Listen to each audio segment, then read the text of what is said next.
Got I it. think this is the second or third talk story. It doesn't matter because we're going to talk story for many moons ahead. But I thank you for joining us, Betsy. I'd love for you to introduce yourself because I met you on Instagram, and which is a great place to meet people.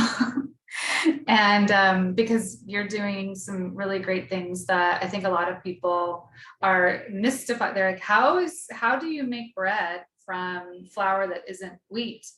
And we just had an Ulu conference today with over 40 different teachers from all over Hawaii.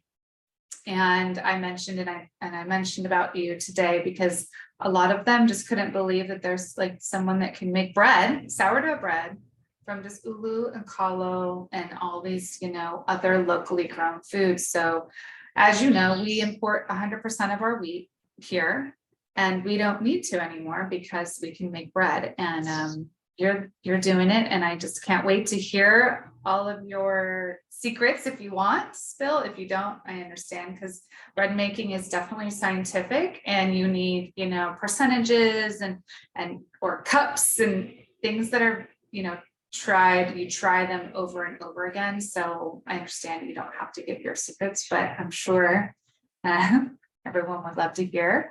So please just introduce yourself and let us know how Ulu is, how you've come into this whole Ulu flower awareness.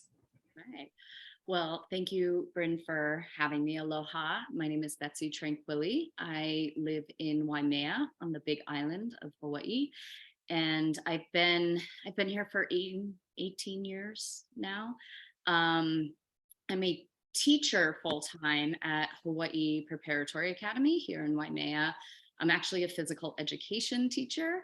So absolutely has nothing to do with baking or bread, what I do in my full-time job, but I do have a cottage business on the side that I've been spending this year just still growing and building, where I sell sourdough bread exclusively. So I've been playing with, I'm sorry, I just have a little bit of a echo. I'm not sure. Let me mute. Okay, there we go. I've been using ulu and taro, kalo flour, coming up on probably about a year and a half now is when I first started playing with them. As you mentioned, it came into my consciousness that 100% of what I need in order to produce sourdough bread needs to be imported. And I started thinking about what can I incorporate that is of this place.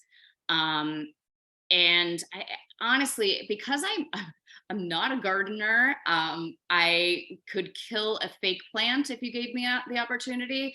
I don't know anything about them. My husband does. I don't even remember now where it came into my head about using things like ulu and kalo as flour. I do know I've seen ulu flour out there. I've seen it through the ulu cooperative. So I knew such a thing existed. I had never used it in any other way. At my school, we have a very well-developed garden program from K through 12. And I went to the high school garden coordinator and I said, hey, I know you grow kalo. Can it be turned into a flour? And do you know how to do it? And he said, well, interestingly enough, I'm going to a kalo workshop this weekend. I can ask them. I was like, oh my God, that would be amazing. Just whatever information you can find, what equipment do I need? How is it done? And he came back and just gave me the very small basics of like, you boil it, you dehydrate it, and then you grind it, and it could probably be done in your Vitamix. I'm like, great, let's do it. I'm gonna give it a shot. And I started the process of research. I'm a big researcher. And in my prior life, prior to being a teacher, I was a journalist. So my undergrad degree is in journalism. So doing research is a big part of anything that I get into. So I started looking just as a baker. What do? You taro flour recipes. And really, there wasn't much out there. There was definitely more on Ulu than I could find on Kalo, at least in like the culinary internet world. Um, but I didn't give up searching, and I started, I mean, every free moment I had between classes, in my 10 minutes between classes, I'd be on my phone, like researching stuff. And I finally came across a paper, a scientific paper from Manoa from 1986. And it was like a 45-page, like, it was called like the investigating the chemical properties of taro or something along those lines. And it was like a 45-page paper, and exactly what I was looking for: how to process taro flour, how to use it in recipes, specifically in bread recipes, and what happens at certain percentages of flour in a bread recipe, and gave a bread recipe. And actually, it had several pages at the end of taro recipes for bread, for donuts, for muffins, for cake, all sorts of stuff. So I was like, this is it. This is what I've been looking for. And I dove in with bread using the formula that basically was outlined in that paper. And I stuck to that for a while. And then I just kept doing more research. And in this, while there wasn't a lot in the recipe world on the internet, there's actually a ton in the scientific research world in regards to cooking with taro. And it's don't they use like a whole cup of taro flour for the recipes? Wasn't that the same one? Because I saw that. Everything was based on like cups. And if you look at the recipes, because I think I sent you a link to that doc, I mean, I believe these recipes really were from like post World War II, coming out of like rationing. It's like, use a cup of shortening, and like I've had to tweak them quite a bit, because I've made the donuts, I've made all that stuff using cauliflower, but so it is a little outdated. And for the bread, it was like to make an enormous amount of bread. But in the paper, it gave percentages. And it said like beyond 20% of it, you're going to start having trouble because it is gluten-free. So at least gave me that guideline. I had no idea what percentage to use in the bread. Zero. So at least I had a little bit of framework to work with. And like I said, I just kept diving into the research. A lot of scientists are studying kalo because it is grown in a lot of areas that have a lot of food insecurities. So scientists are constantly looking for ways to use the natural resources in these areas to eliminate food insecurities. How do we bake? With these plants that grow here, how do we use them in different ways so people can never worry about food here? And taro is one of the things that they do study. And I started finding more and more papers on bread in particular. I found one study that looked at using everything, charts everything from 8%, 10%, 12%, 17%, 20%, 30%, and so on. And so I started doing those experiments at home. Let me try 8%. The paper says 12.5% is the sweet spot. I stuck on that for a long, long time. And I bumped it up to 15. I bumped it up to 17 and a half. This week I made some with 20%, and I've done 20% before, but this was really where I wasn't losing the qualities of bread that I look for at even that high of a percentage. So anyway, that's been my journey with kalo. With ulu, I actually have had a much harder time with bread using ulu than I have with kalo.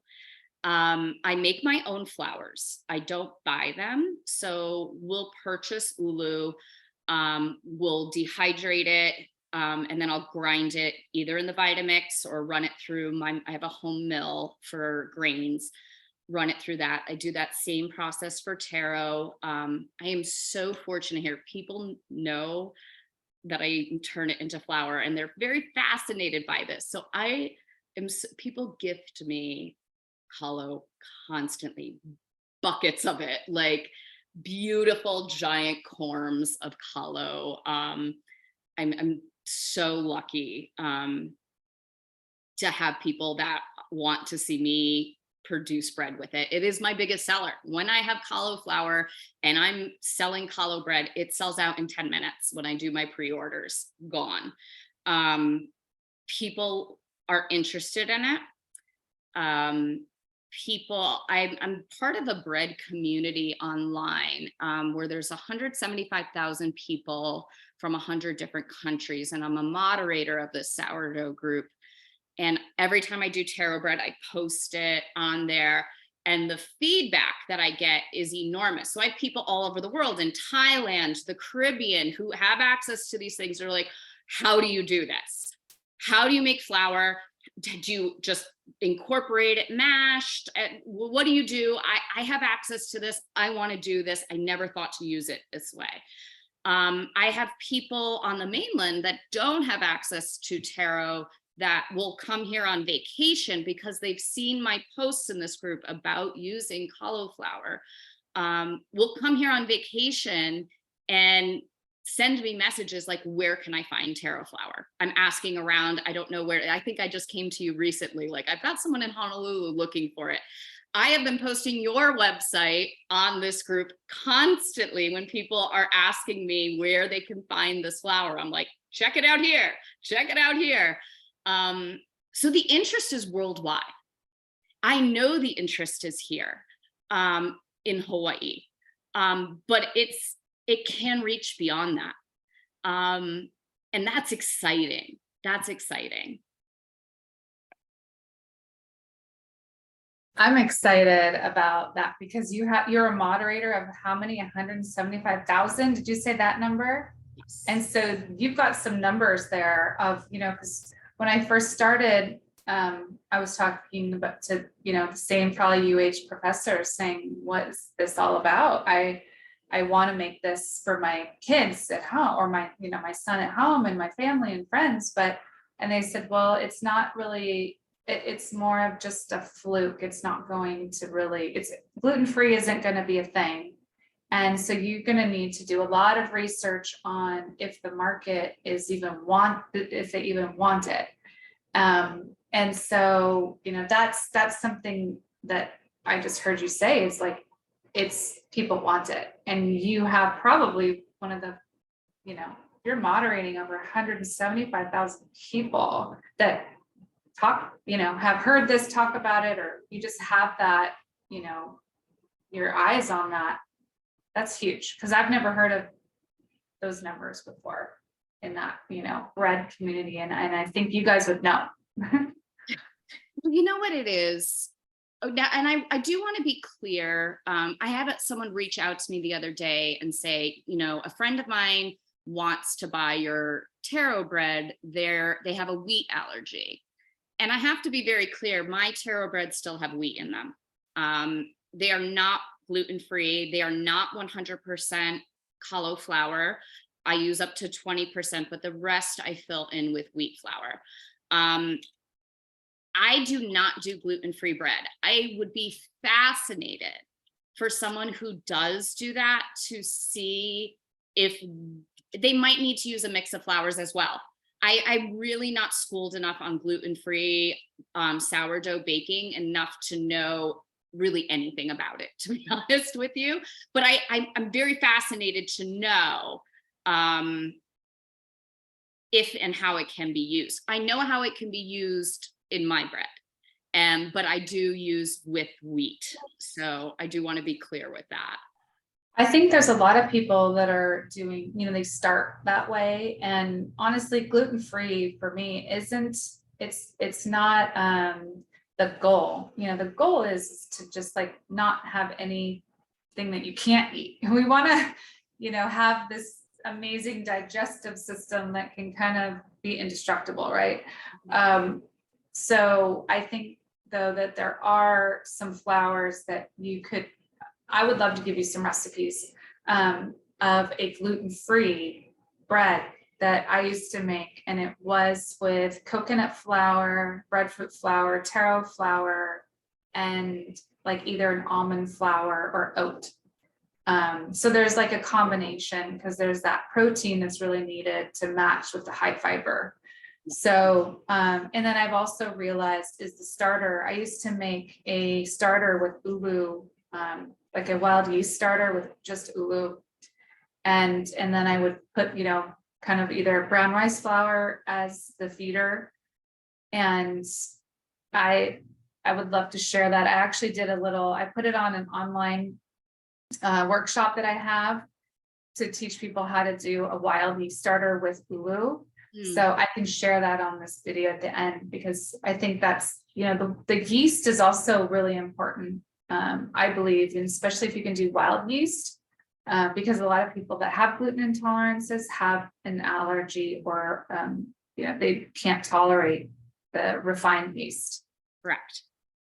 So I think like the whole yeast, wild yeast production should be just as big conversation as gluten-free.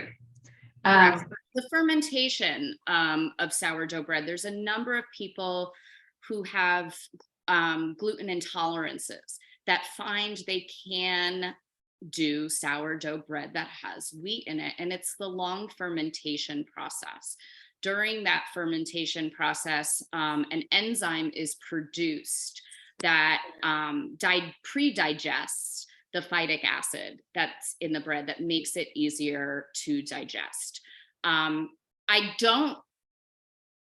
think when it comes to medical stuff, I don't make, I don't make any sort of claims to anybody. I always say, this is the experience of some, not all. Someone who's true celiac, no way, does not matter. And I wouldn't even even if I had a gluten-free starter and used all gluten-free flours, there's so much wheat in my home and in my equipment and everything, the cross contamination. These are things, as someone who sells food, I really do need to be concerned about and need to know about, because like I said, I get those questions where someone comes to me, my friend has a wheat allergy, wants your taro bread. Well, let me explain a few things to you. Even if I did one that's completely gluten-free, there is wheat all over my house. But like you said, there's so much more to it as far as our overall health, our gut health, fermented foods, long fermentation of the sourdough process. I see through that other sourdough group that I'm involved in that there are many, many people that cannot tolerate foods with commercial yeast, the rapid rise that occurs from commercial yeast use, but can tolerate foods that are long fermented like sourdough. And don't have the digestion issues. There's also a lot of wheat flours that are better. I have einkorn in my house. Einkorn's a heritage wheat.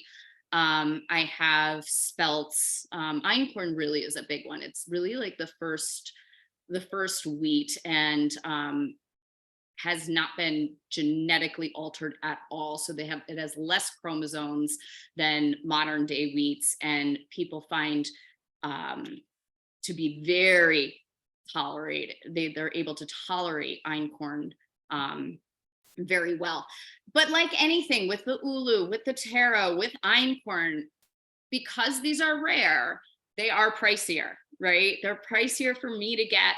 That price gets passed on. And I think that's also, it's just going to be one of those hurdles we face. Is gluten-free a fad? I don't think so. And I've read a lot of books about wheat that has really dived into using numbers. What is showing up in the wheat industry over X amount of years? And you can see a downward trend in sales of certain wheat products. over the last few years as gluten-free has come up. It is, you know, trends will dip after 2 years, 3 years. This has been ongoing. But we are seeing a new rise in, I think, what the future of sourdough is. And I think what you said is, I don't think people, when in my group, when they were like, tell me more about taro, they're not interested in it because of it's gluten-free.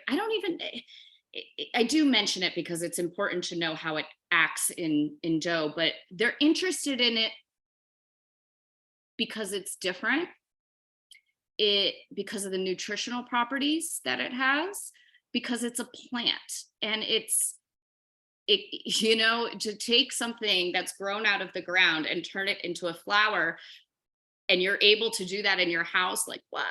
Like, tell me more about this. It's for those people who are here, or again, in my group, I'm getting interest from people in Asia and the Caribbean who actually, I grow this at my house. How do I do it? I have a number of people in the group that are from Hawaii, and they're like, oh my God, I'm growing kalo in my backyard. I never knew I can do this. How do you do this?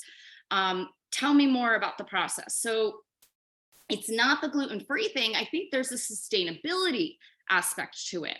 And I don't think that's a trend. I think people want to be able to grow their own things, use things that are grown locally, and incorporate more of that into what we are doing. Absolutely. I can't wait to share too, just on the taro flour subject that, and I'm sure you know if you've been doing research, because I went down the rabbit hole on this when I first started in 2005. But taro flour was a commodity and an export in Hawaii in the 1800s with King Kalakaua. So, you know, and there's lots of reports and letters from all over the nation that taro flour was given in, you know, instead of like for baby food and for people that were failure to thrive, babies mostly, and they call them invalids, and people that couldn't eat anything else in the world, they could hold taro down and it nourished them. So that is something that is well documented from the early 1900s and late 1800s. So Hawaii did have that, you know, as an amazing export. And then we all know what happened, you know, just with the wars and with Hawaii land being an issue. And so it kind of died out. But now I think there's a resurgence in this whole, like, let's get back to what's good for our guts. And then having said the gluten-free as a, you know, people thought it would be a trend, but I want to start saying what it really is it's glyphosate poisoning. You know, I believe that the glyphosate and there's a lot of studies on it as well, has just disrupted the whole wheat, you know, industry, and then poisoned our guts in terms of we're not able to digest like we used to, and that's kind of what has happened. And gluten, being the protein, is where it's all stored.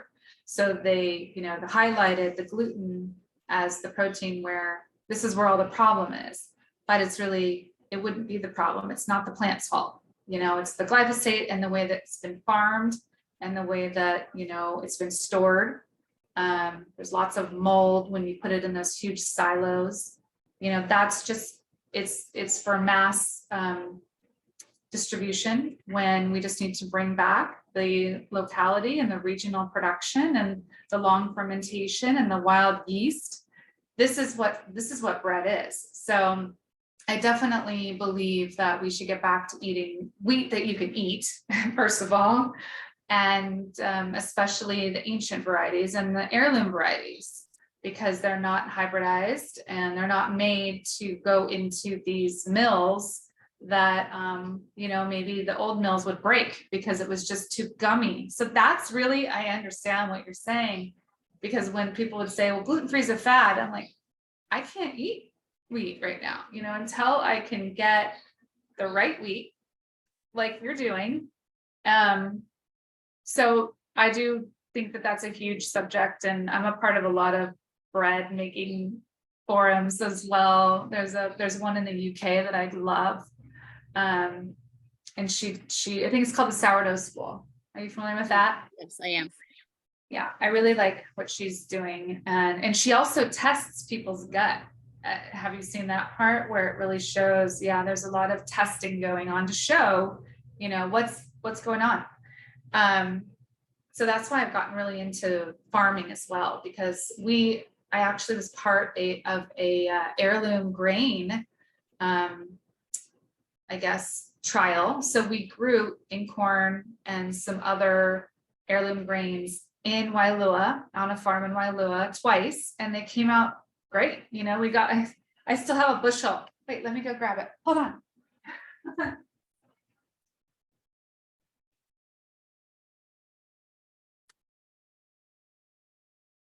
Okay, I'm back. I Oh can't. my Can you see it? Yes. I can't, how do I get this? I Nope, can't. there you go. You just have to cover your face. Oh, It's beautiful. this is my wheat. Oh my goodness. It's beautiful. So that, we did some trials, and we can grow everything that we need to make, and eat here.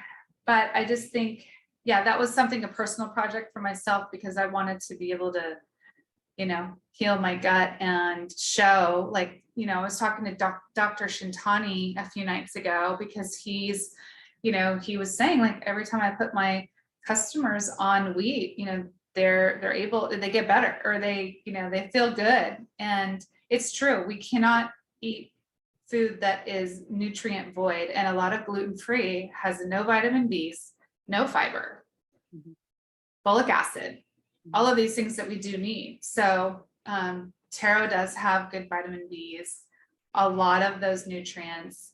Great So, fiber. The best Great fiber. Let me tell you, I love when I have taro bread in my house. Yes. Everything in my system runs so great when I'm regularly eating taro bread, where it is a noticeable difference to me when I run out of taro bread, what my digestion changes. It's a noticeable thing.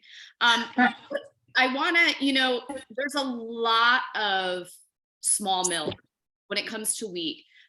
There's a lot of small mills that are cropping up that are doing things differently, getting back to stone grounding, instead of using these steel mills. Jamie's mill is a great small mill. I'm now buying from Karen Spring Mills. Where's Jamie's mill?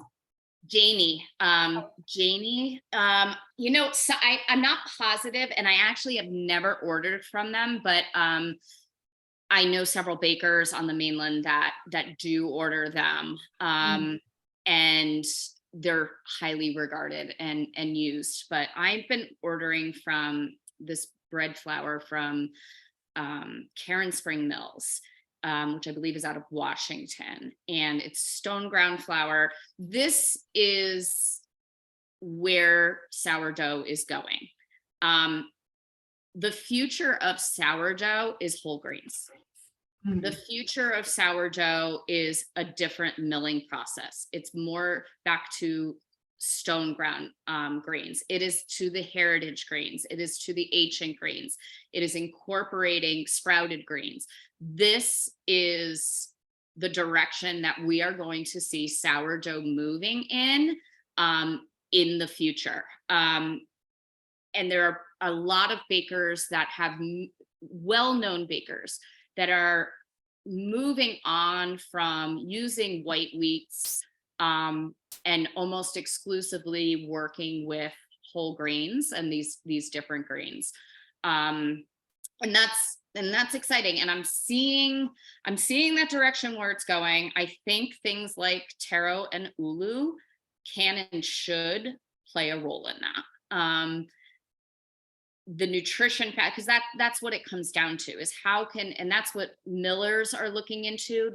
How can I maintain the integrity of this grain during milling to not lose all the nutrients in it.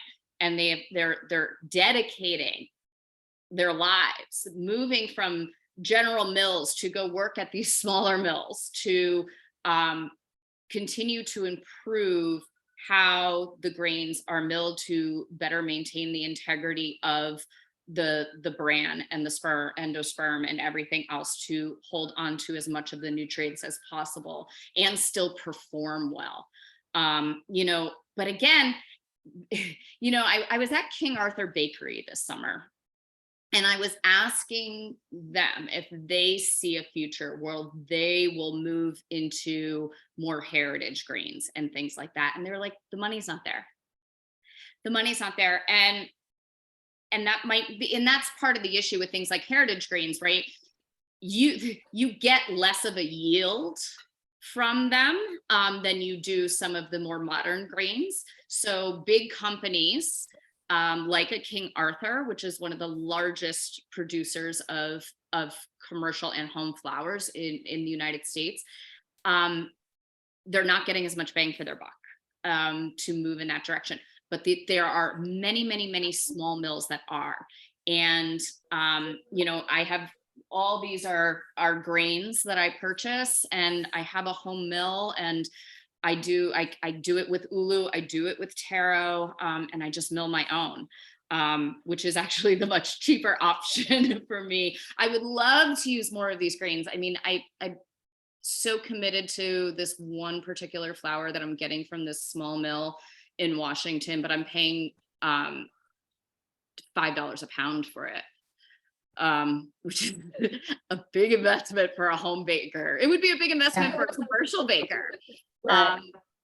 But my obsession is not with making money. My obsession is with producing the highest quality bread that I can for my community. So I'm willing to bite the bullet and not make profit and continue to make better bread. And it's the same, with Ulu.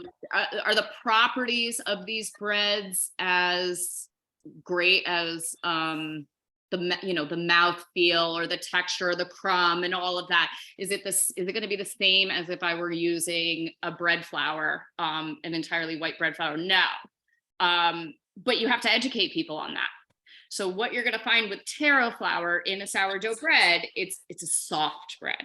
One of the characteristics of sourdough, people like that crunch to the crust. Almost immediately when using taro, you will not have that. The bread almost comes out soft from the oven. The mouth feel of the crumb's going to be a tighter crumb, which a lot of people like. Holds the butter on it. But it's going to have just different properties because of what's using it. But the flavor will also be different. And you and I talked, it will stay fresher longer, which is a huge thing. Because if you're buying a loaf of bread from me for $12, I want you to be able to enjoy it for a whole week. Right.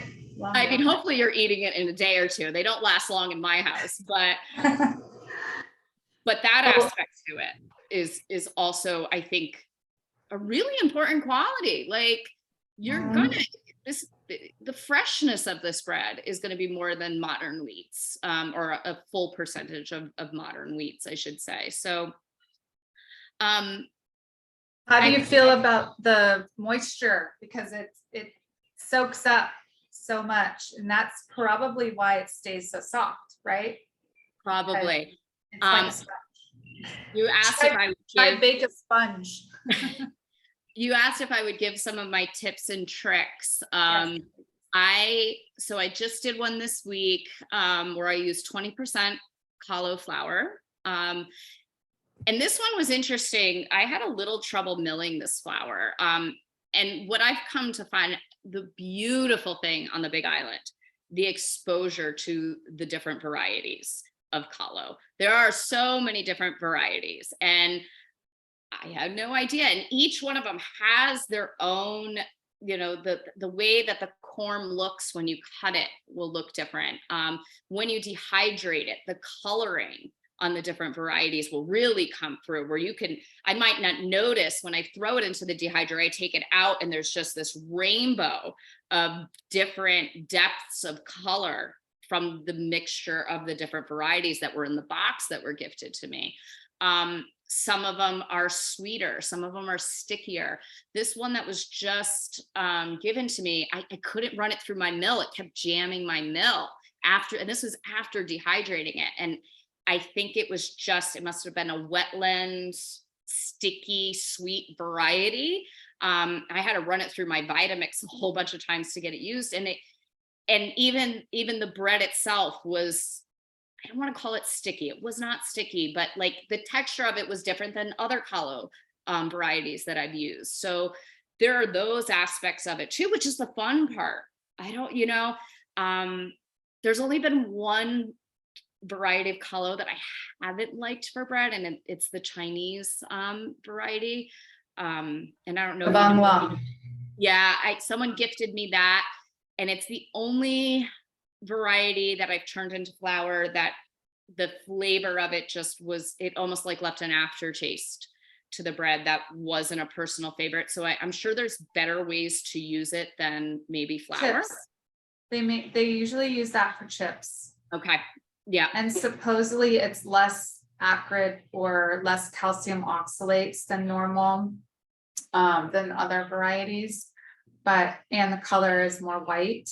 So yeah, I think the Hawaiian varieties personally have more depth of flavor and color, and that would be a dream of mine, is to, I mean, of course we want to make flour from the different rainbow, but have, this bread is the pi'ili'i bread, this is the, moi bread, or the maui lehua, or the mana keo keo.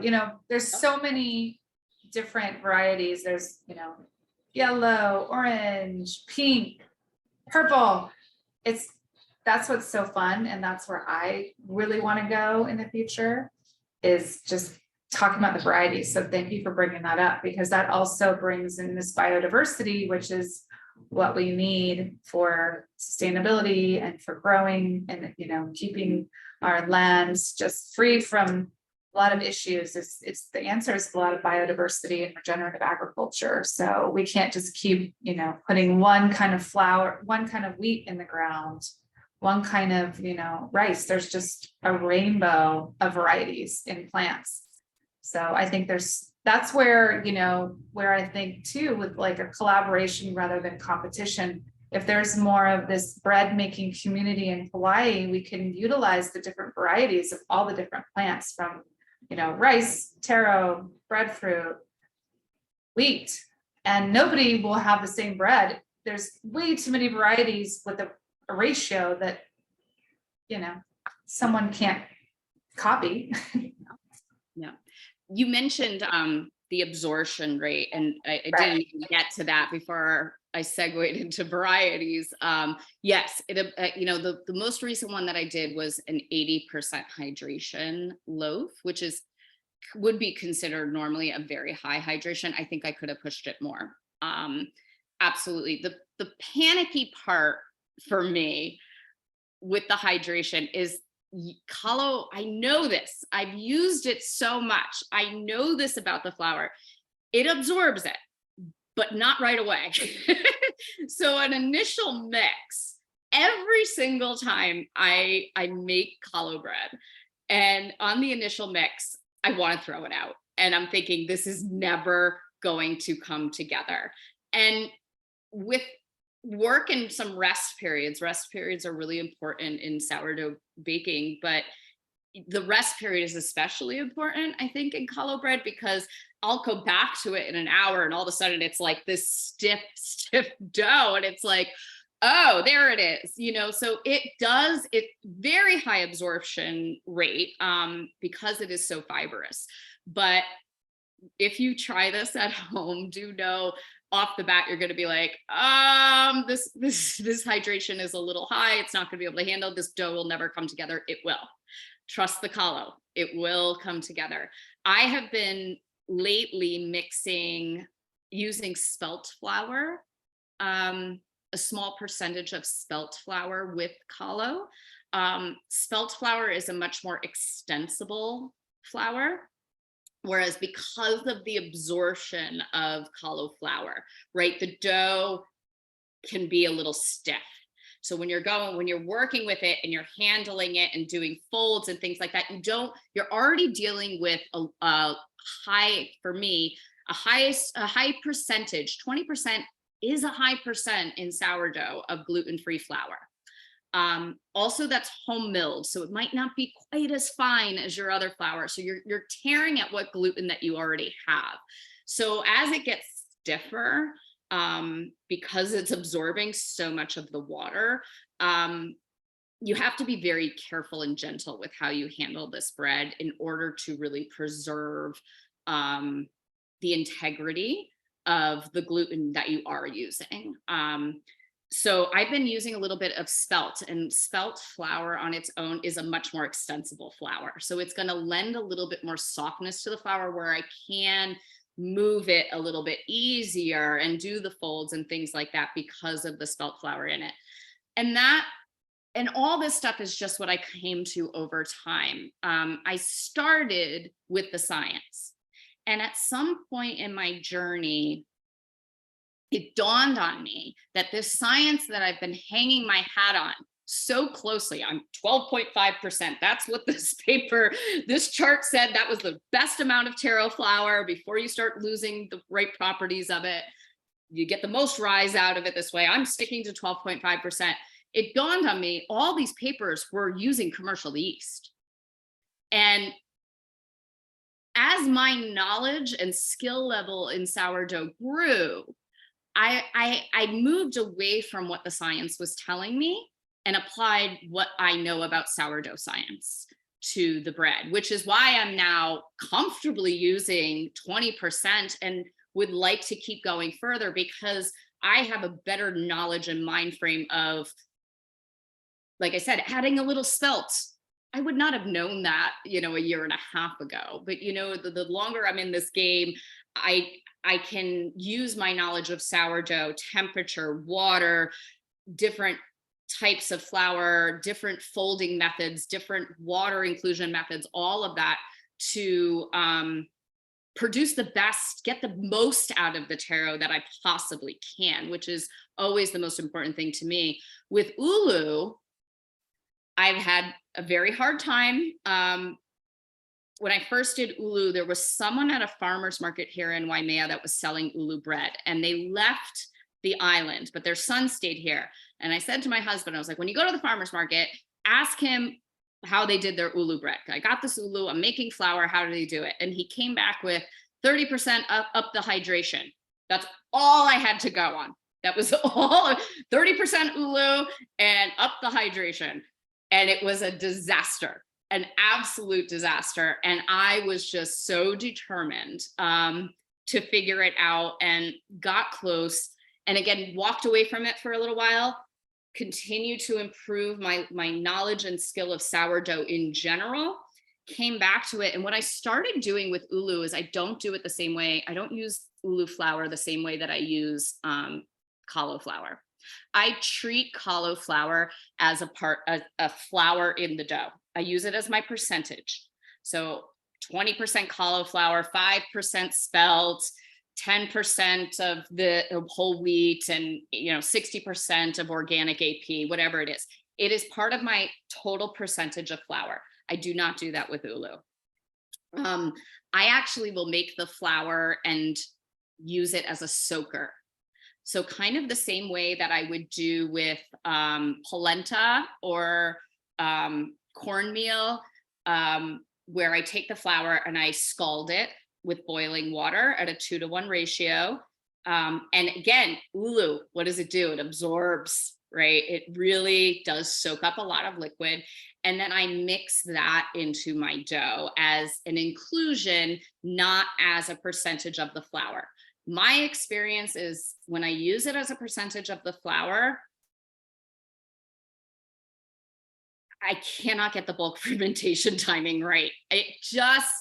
it's fast. I don't know if it's the sugars in the ulu, but it behaves very differently when I'm using, and I did the same thing that I did with to figure out the taro. I dropped it to 8%, then moved it to 10, I backtracked a little bit and just never, I'm very confident with my taro breads. Wasn't feeling it with the ulu no matter what I tried, but the soaker has been, and I've used mash ulu and I just put that in, but with the flour, I do it as a soaker and then I incorporate the soaker in. I get all the flavor. I seem to have a better handle on the fermentation. And that's where I've landed with that.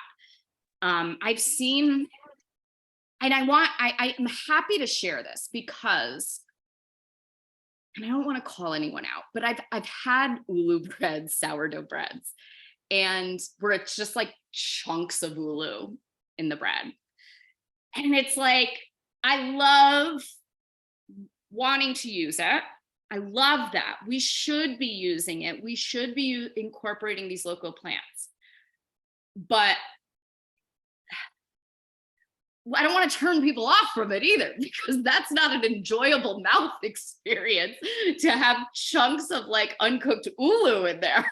Like, you know what I mean? So to me, educating bakeries, whoever it is that's moving in this direction of using these plants in a variety of ways, be it flour or otherwise, into the breads is, it does take an effort to figure out how to do it. It takes, and it's not necessarily a knowledge of planting, that I don't have, but you have to be willing to go through these experiments and talk to people that do grow it, talk to the aunties, right? Talk to the kupuna,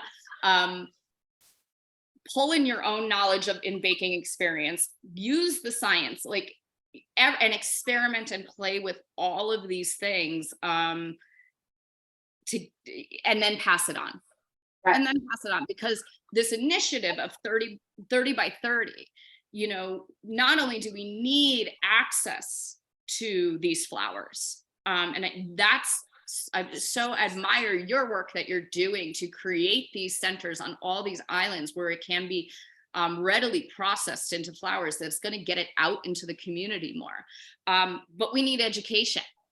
We need people. And it's not the kind of education, in my experience, that I'm just going to go online and find a recipe and follow it, or I'm going to get it from a book and follow it. When you are working with these flowers, you have to have your hands in it. You have to work with it repeatedly to understand it.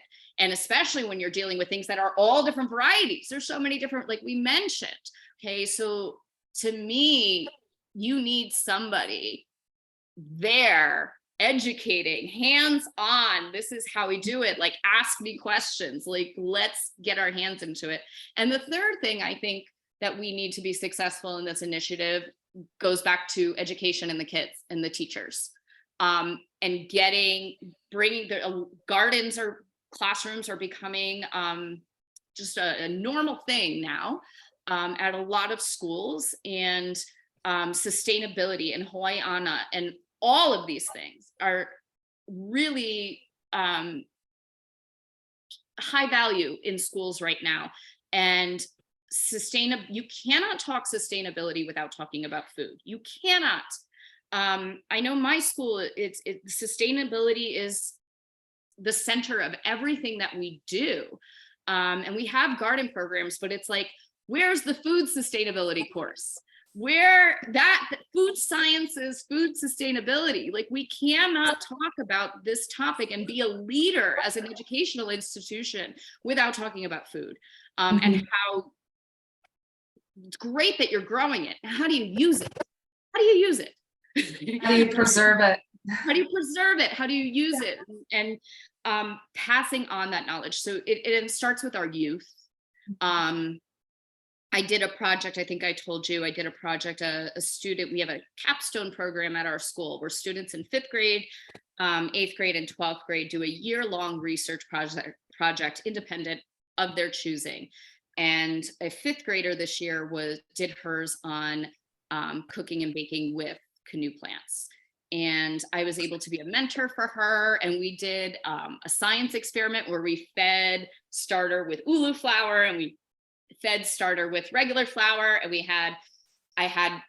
she had to go and she would smell it, and she would measure the rise, and she would, what does she see, bubble, all of that. We did a whole scientific thing. We had I had her measure temperature every time that she checked it. Temperature is an ingredient in all of this. We had a time-lapse camera on it so we can see the rise all day long. I mean, it was really such a cool thing to be part of, but that's, that kid's going to remember that, and Yeah. it's exciting, and it just fuels that passion to keep looking into this and keep trying these things at home. And she would come to, I tried to make ulu pancakes. They came out terrible and this and that. And I would have to say to her, I was like, don't give up. Yeah. That's cooking. That's baking. Like, you're Right. going to screw up a lot. Take notes. Change one thing at a time. Maybe you need a little bit more butter. I don't know. Maybe you need to, change one thing at a time. Keep taking notes. That is science. That is baking. And that's how you learn, right? Right. Constant failure with it. Constant failure, and get back up and do it again the next day. That's baking and everything in a nutshell. Everything. I just so appreciate your knowledge and being able to share with us too, your tricks and your tips. And I would love to do this again, because I know once we kind of get this played, I feel like there's going to be follow-ups and questions, and maybe we could do this again in the near future, maybe when you're back in school and there's just some more time that you might be able to share.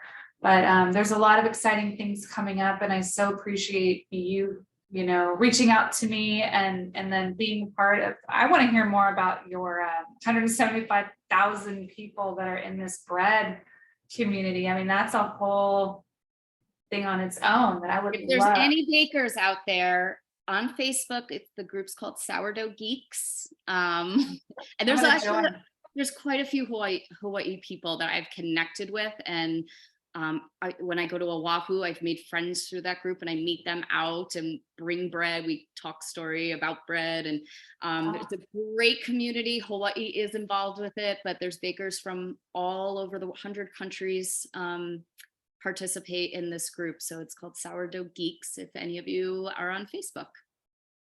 Thank you. I'll put a link on it as well. And then wherever where you sell your breads, I can also add that link too, and then people can buy them from you. And I would love to talk with you in the next offline about your home-based business, because we also do workshops on cottage foods. Would love that. There's so much to talk about, and it's all supporting small farmers, small makers, because it's really, the word small isn't a good word to use, because we're mighty, and we want to support our communities and our homemakers, because those are the ones that are mostly going to use the heirloom varieties, the more of the biodiversity, the ones that might have lower yields, because we're not, that's not our goal. Is to, yes, we want to reach as many people as we can, but it's not this corporate kind of idea where we have to just scale huge. Like you said, we want to feed our families and communities healthy food, and that's it. And it would be great to be able to receive a generous income from that, which I believe can happen, and it will happen, because we all are supporting each other. And I'd rather pay you for bread than a store that's had the bread on its shelf shipped 2,500 miles away. So yes, please go and buy your bread from you. I agree. Thank you. Yes, but thank you. It's in an hour. How about that? 20 minutes. I told ya. You were gonna have to cut me off, and we did an hour. We got to do this again. I mean, maybe you need to moderate these. Can you be? Oh, I don't know about that, but I just thank you so much for inviting me. I can talk bread and kalo and ulu flowers all day long. I believe so strongly in it. I believe in your initiative.